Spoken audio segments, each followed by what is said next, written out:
Hello, everyone. I hope you all had a great Easter if you celebrate Easter.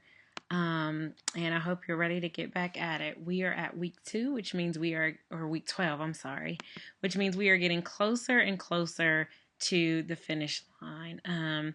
So make sure that you're reading announcements, asking questions, because I don't want us to get to the end and still have questions or things that are unclear. So, just a quick review from last week. We talked about assessment and diagnosis. And one of the things that's important to remember is that diagnosing can be very beneficial. Once someone has a diagnosis, doctors, counselors, psychiatrists, anyone working with that student or client knows what's going on and has an idea of how to help that client become better. And so I know a lot of people talked about how it can be negative, but remember that diagnosing can be very beneficial. And if there is no diagnosis, then a lot of times it's very hard to treat or help a client. Remember that diagnosing can be harmful, especially when it's not done appropriately.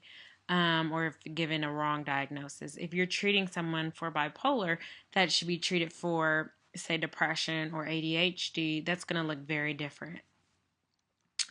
As a counselor, you should be learning about different diagnoses. No matter if you're going to be diagnosing or not, you should know about the different diagnoses.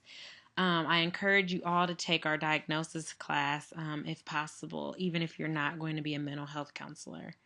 Be able to refer, know when something's going on, know the signs of different diagnoses so you can refer appropriately.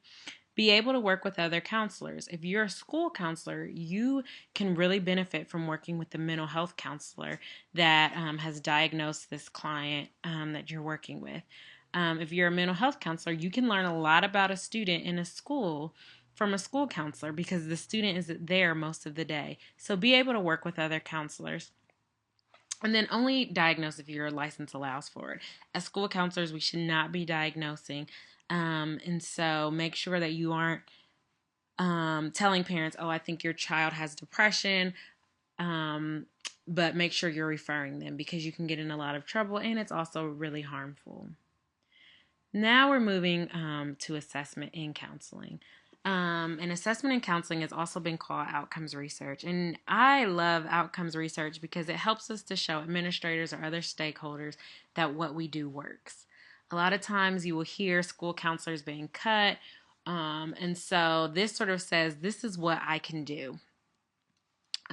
People also use assessment to help in treatment planning, help monitor client progress, and then to help evaluate purpose. Finally, I want to go over a couple important dates. Remember, your student evaluation reports are due on April 28th. You can turn them in a week early to get feedback.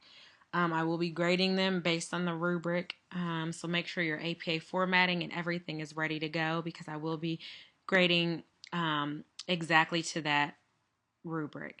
Turn it in early if you have questions. The test report paper, I will not give you a chance to redo that. I have the format for the paper, and in there I have exactly what you should be responding to. And so if you do that, you should not need to be able to turn this in. But again, I will be grading according to the rubric, so make sure you have it all together. And you do not need outside research for the test report paper, except for the information you'll get from the Mental Measurements Yearbook. Other than that, I don't need any outside research. And then also remember your exam due date will be Tuesday, May 8th. I will make this available on Monday, and you have until Tuesday at 11:55 to complete it. Thank you. Please let me know if you have any questions, and I look forward to seeing what you guys think about assessment and counseling.